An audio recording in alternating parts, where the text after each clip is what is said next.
This is the story of something that happened to a girl named Emily. I'm not making this up. She told me everything herself, and when she did, she was shaking. I'd never seen her like that before. And the weirdest part? She used to love being alone. But not anymore. After what happened, she can't even sleep with the lights off. It all started last fall, when she moved into her first apartment. She had just gotten a job as a graphic designer in a quiet town in Maine. The apartment was small but cozy. 1 bedroom, 1 bath, and a little kitchen. She was excited to live alone. No roommates, no noise, no mess. Just peace and quiet. That's all she wanted. For the first week, everything was perfect. She'd come home, make tea, listen to music, and draw for hours. She was finally free. But by the second week, things started to feel off. It was small things at first. She'd leave her sketch pad on the desk, but in the morning, it would be on the floor. Or she'd turn off the kitchen light, only to find it on when she came back from the shower.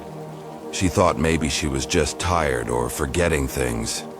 She told herself, "I'm just adjusting. It's nothing."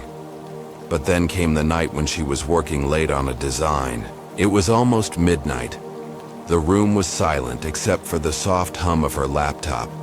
She was sketching a logo when she felt it. A breath. Not hers. Cold and slow, right on her neck.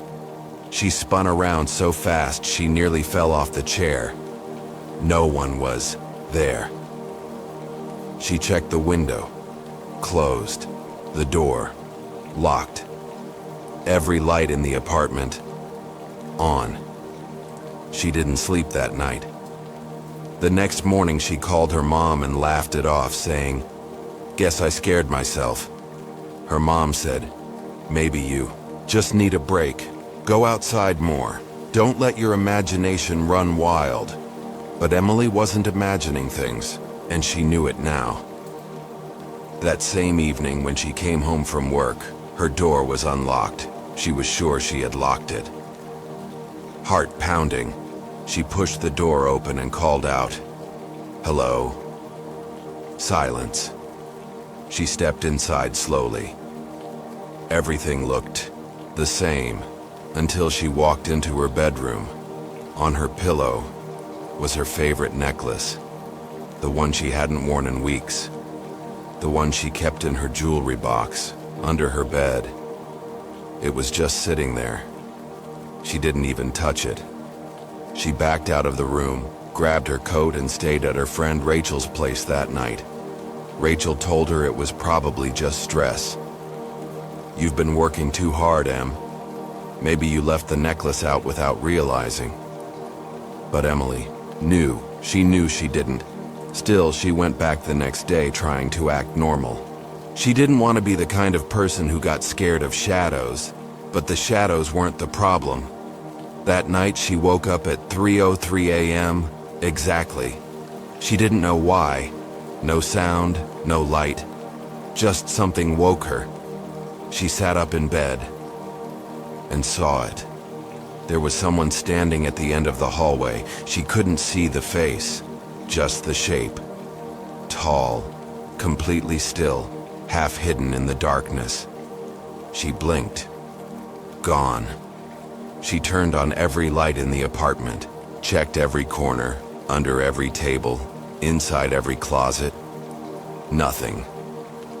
But that night, she locked her bedroom door for the first time, and when she woke up the next morning, she found scratches on it. Long, shallow lines, like someone had dragged their fingernails across the wood. She didn't even scream. She just sat on the floor staring at them until the sun came all the way up.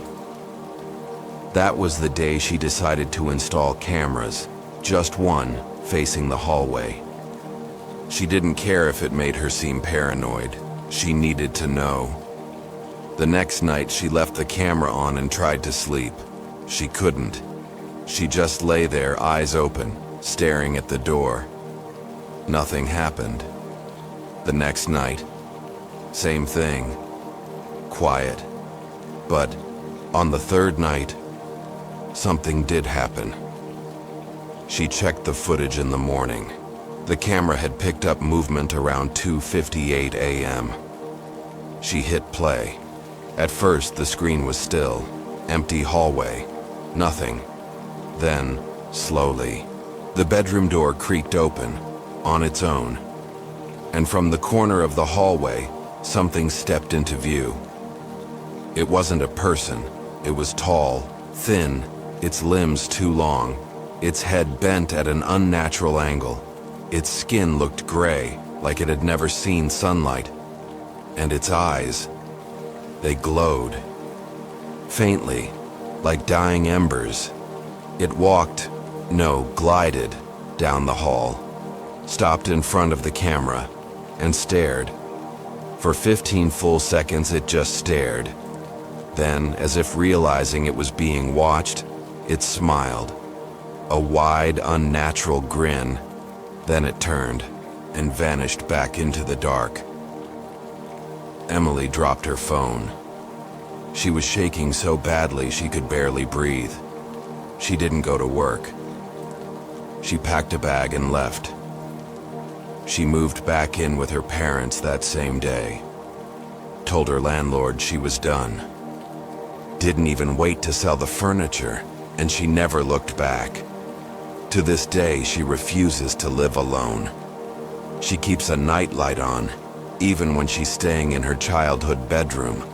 She doesn't care if people think she's overreacting. She knows what she saw. She showed me that video once, just once. It's gone now, got corrupted somehow. Nothing but black screen and static. But I remember that thing's face, the way it stared, the way it smiled. And I remember the last thing Emily said to me when she told me the story. She looked me dead in the eye and whispered, "It doesn't just live in that apartment." I asked her what she meant. She said, "I've seen it. In reflections. In the corners. It followed me. So now, every time I hear a creak at night, every time I wake up and feel like something's watching me, I wonder if it followed me, too, and maybe, just maybe, it's standing behind you right now. Don't turn around too fast. Just listen. Do you hear breathing?" This is the story of something that happened to me a few years ago. Until this day, I still get chills when I think about it. I haven't told many people because honestly it sounds made up, but I swear to you, every word is true.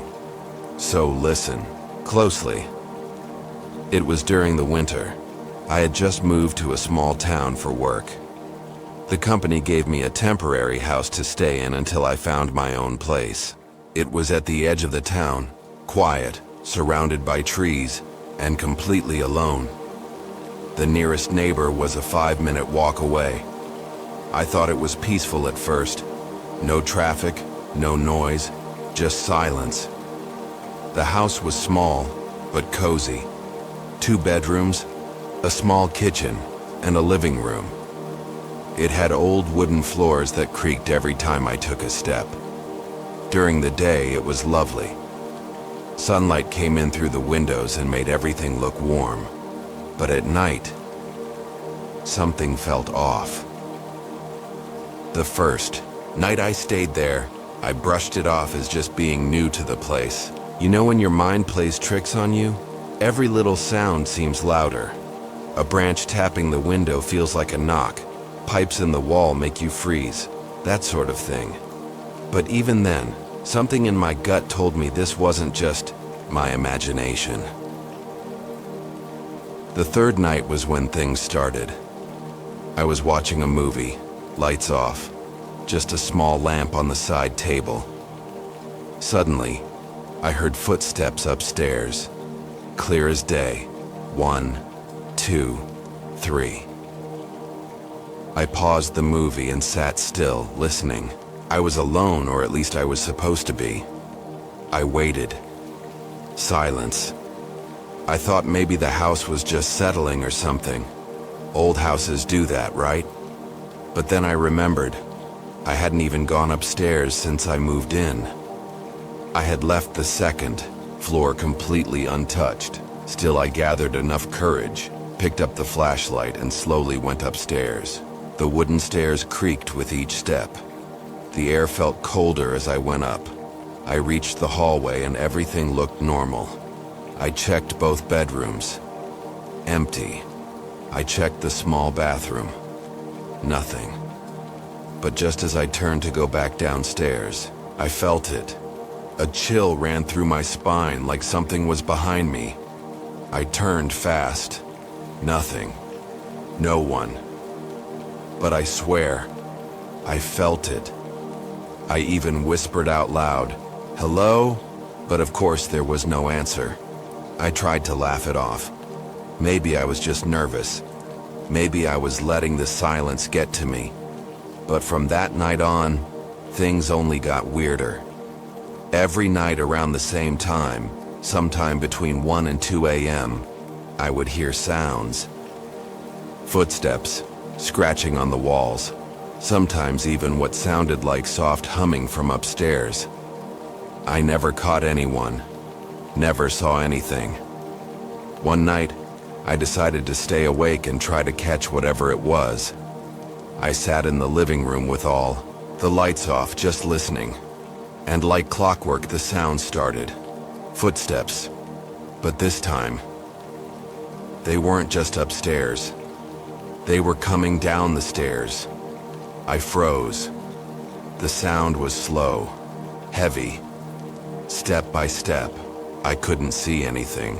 Too dark. But I could hear it getting closer. My heart was beating so fast I felt sick. I reached for the flashlight and turned it on quickly. The stairs were empty. Nothing. I even shouted, "Who's there?" And waited, but there was no answer. Just silence. That night I didn't sleep at all. I stayed up until the sun came up, sitting with the flashlight in my hand like a weapon. The next morning, I went to work, tired and pale. One of my co-workers asked if I was okay. I told her I wasn't sleeping well.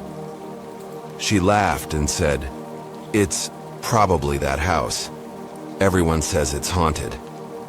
That caught my attention. I asked her what she meant. She looked surprised and said, "Oh, you didn't know? A guy lived there before you, alone. People said he went crazy, said he heard voices, saw shadows. One day he just disappeared. They never found him." My mouth went dry. I asked if she was joking. She said no. I asked around more and people confirmed it. They all knew the story. Everyone avoided that house. I couldn't believe it. Why didn't anyone tell me before I moved in? That night, I thought about sleeping in a hotel, but something inside me said I had to face it. I had to know what was happening. So I stayed. But I made a plan. I set up my phone to record audio. I left it running through the night beside my bed. The next morning I played it back. For the first hour or two it was just normal sounds. Me turning in bed, a few distant noises.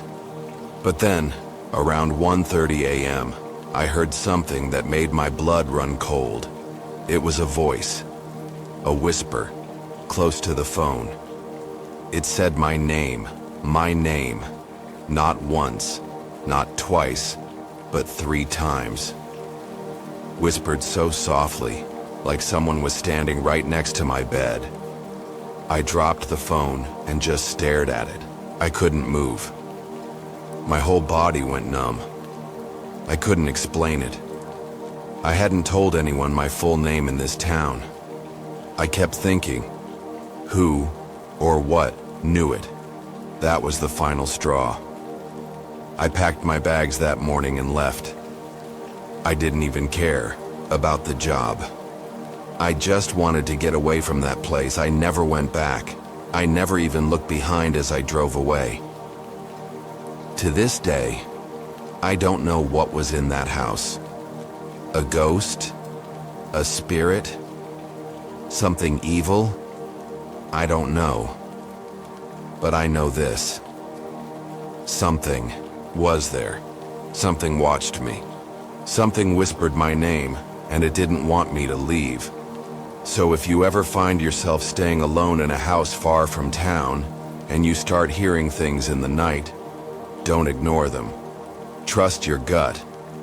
Because sometimes being alone isn't what you should be afraid of. It's the things that wait for you in the dark, things that don't want to be seen. And when they whisper your name, it's already too late.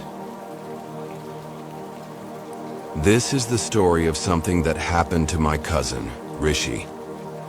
I wasn't there, but the way he told it, I believe him. You'll understand why once you hear it.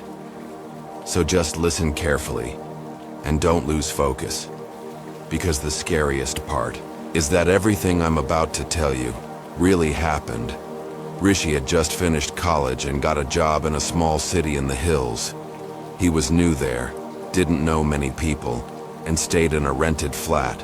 It was cheap, quiet, and kind of isolated. There were only a few houses nearby, and his building was almost always empty. Only 2 other people lived on his floor, and even they weren't around much. He said he didn't mind. He liked the quiet, until one night changed everything. It started on a Thursday. He got back from work, made dinner, and was just scrolling through his phone when he heard a knock at the door. Not loud. Just tap, tap, tap. It was already 10 p.m. He looked through the peephole. No one was there. He thought maybe it was a neighbor. Maybe they left already. Or maybe he was just hearing things. He opened the door to check. The hallway was empty. He shrugged it off and went back inside. About half an hour later, he heard it again. Tap, tap, tap. He got up fast this time, opened the door. Nothing. But now, he felt something strange.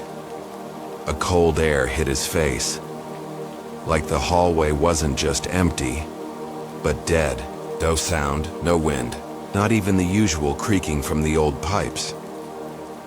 He closed the door, locked it, and checked all his windows. Everything was shut. Then, as he walked back to his bedroom, he saw something. His bathroom light was on. He was sure he had turned it off earlier. He always did. He slowly pushed the door open. The light flickered once. He stared inside. Empty. He turned the light off and closed the door, trying to stay calm.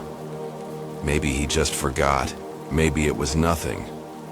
That night, as he lay in bed, he kept hearing soft knocks, sometimes on the door, sometimes on the wall behind his bed.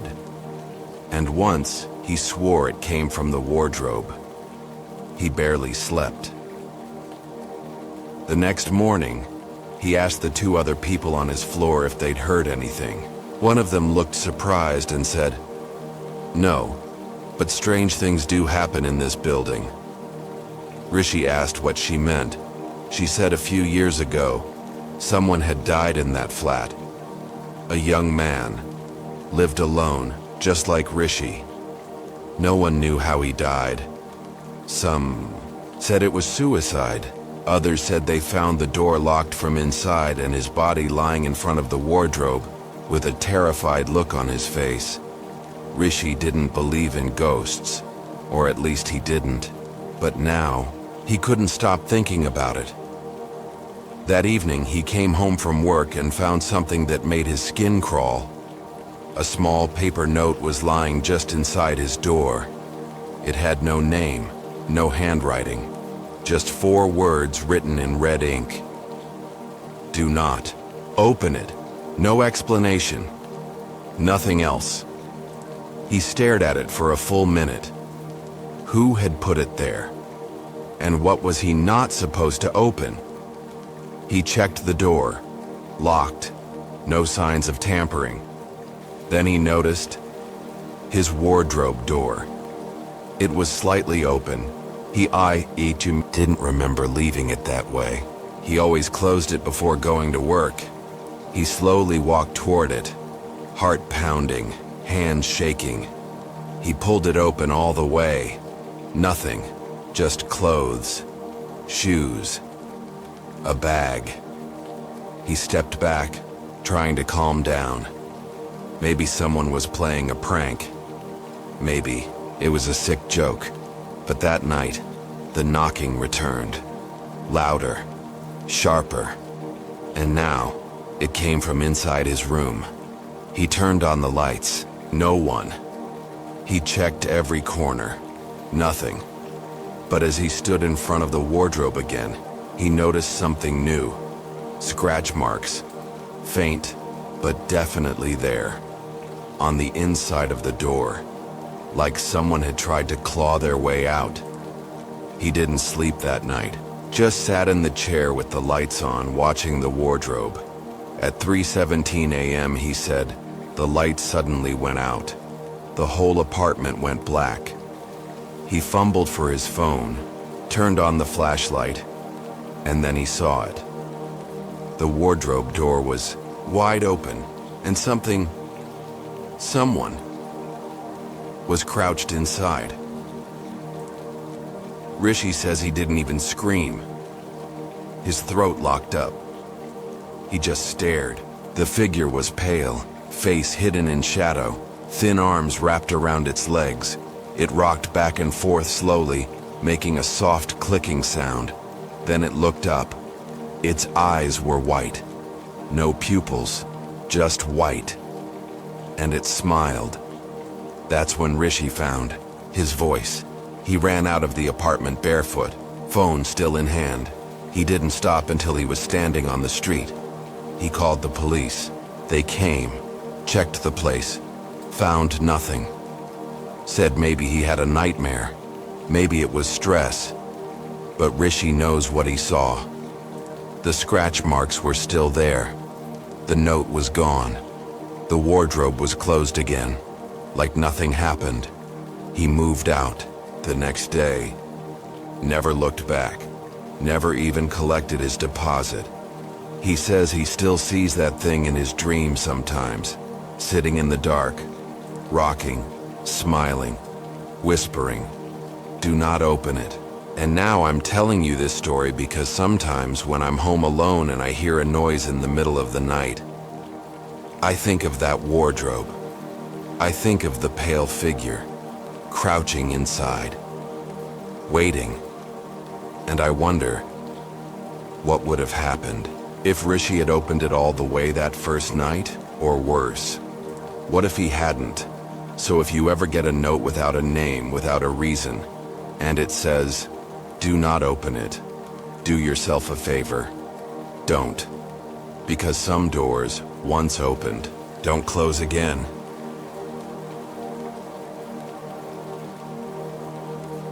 This is the story of something that happened to a guy named Ben, someone I knew from college. He was smart, funny, and always calm, never the type to get scared easily. But what happened to him one night changed everything. He doesn't talk much about it anymore. When he does, his voice lowers, his eyes shift, and he always ends with the same words. I was not alone that night. Ben had just moved into a new place, an old countryside cottage about 40 minutes from the city. It was quiet, surrounded by trees, and the rent was unbelievably cheap. He took it as a chance to get away from the noise and live in peace. That first week, he loved it. He'd drink tea on the porch, watch deer walk by, and sleep like a baby. But by the second week, things started to feel strange. It started small. He'd hear knocking sounds late at night. Not on the door, but on the walls. Soft but clear, as if someone was tapping their fingers on the wood. He checked outside a few times, thinking it might be animals or tree branches. But there were no trees close enough, and the knocking kept happening in different parts of the house.